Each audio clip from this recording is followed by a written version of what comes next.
Oi gente, sejam bem-vindos ao meu canal, eu sou Marcos Vinícius e no vídeo de hoje eu vou falar sobre o TDAH.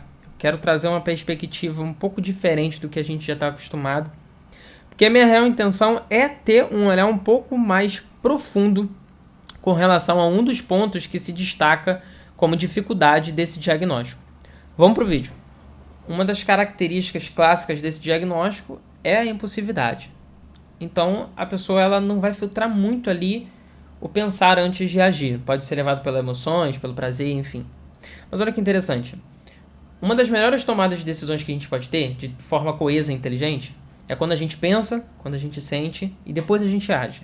Porque se a gente só pensa e age, a gente não consegue ver e ponderar quais são as consequências que pode haver para outras pessoas. Uma tomada de decisão numa empresa, por exemplo, não é só simplesmente, não, vai dar lucro e vamos fazer.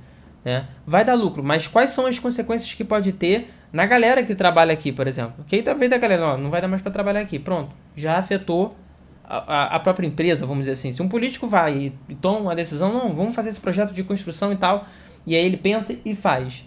E o que essa construção pode afetar os moradores daquela localidade? Entende? Então, a gente pode cair numa questão de se tornar frio se a gente só pensa e age. Qual é o convite que eu faço aqui?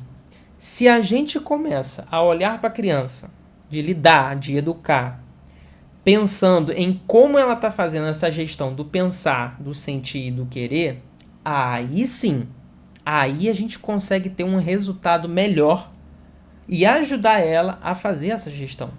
Dentre as experiências, as oportunidades que eu tive, né, de ter experiência de lidar com alunos de TDAH e tal, teve um que chamou a atenção, que foi quando eu comecei a refletir um pouco sobre o que eu estava falando agora anteriormente. Eu precisei chamar a atenção dele 3 vezes, para ele poder focar na atividade que a gente estava fazendo.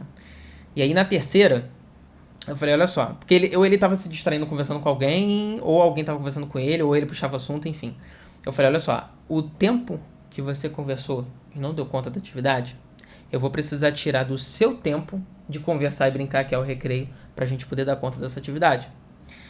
E aí ele desmoronou, chorou. É claro que, assim, eu não precisei gritar, eu fui só firme ali. Eu falei, olha só, esse tempo agora você não vai ter, a gente vai precisar amanhã pegar esse tempo. Só que o que me chamou a atenção foi na maneira como ele desmoronou, que ele ficou chateado e tal. Porque eu falei, cara, era um choro de tipo, eu não dou conta. E aí eu pensei exatamente isso, porque assim, olha só, eu poderia pensar da seguinte maneira, olha só, tem que aprender, de uma forma tem que aprender, entendeu? Foi ele que causou isso, eu ainda falei com paciência e tal, falei 3 vezes, só que eu pensei, cara, o que eu posso fazer, eu mudar em mim, com relação à forma como eu atuo com ele, para conseguir ajudar ele a fazer uma gestão, porque aí eu entendi, se ele tem impulsividade e ele tem esse diagnóstico, ou seja, o agir dele, a forma como ele faz as coisas, eu percebi que ele pensa e age. E ele é levado ali pelo momento. Então ele é impulsivo e ele não consegue fazer uma boa gestão desse agir dele, das tomadas de decisões e atitudes que ele vai fazer. E a conclusão que eu cheguei foi, se eu tivesse voltado no tempo, se eu pudesse voltar no tempo, eu acho que eu não teria tirado aquele tempo. Eu até pensei nisso, só que é aquilo. Uma vez que você dá a palavra, dá um direcionamento, você tem que cumprir. Isso é importantíssimo para a criança.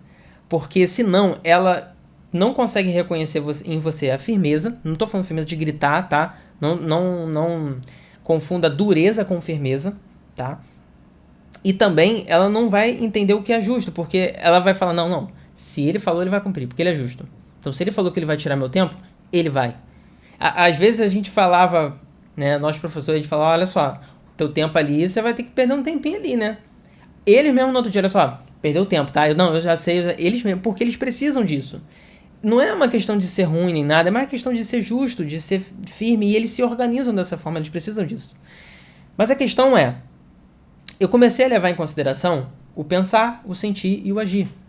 Se você começa a olhar em como a criança faz a gestão dessas 3, você já começa a ter uma ideia. Cada um vai ter seu jeito, claro, mas eu comecei a perceber que, no caso dele, esse agir dele estava impulsivo. Ele não estava filtrando, não estava pensando muito, ele estava mais agindo.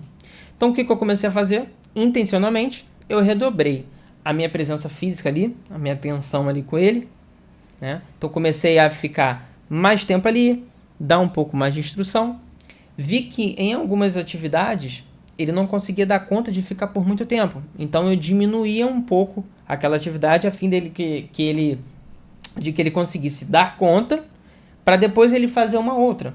Entende? Porque se ele tem uma dificuldade com foco, não adianta você querer exigir um foco gigantesco ali. Se você dá de pequenas em pequenas atividades, você faz com que ele tenha foco, mas daqui a pouco ele já pode mudar para outro foco. Sabe? Então eu comecei a agir um pouco nesse sentido.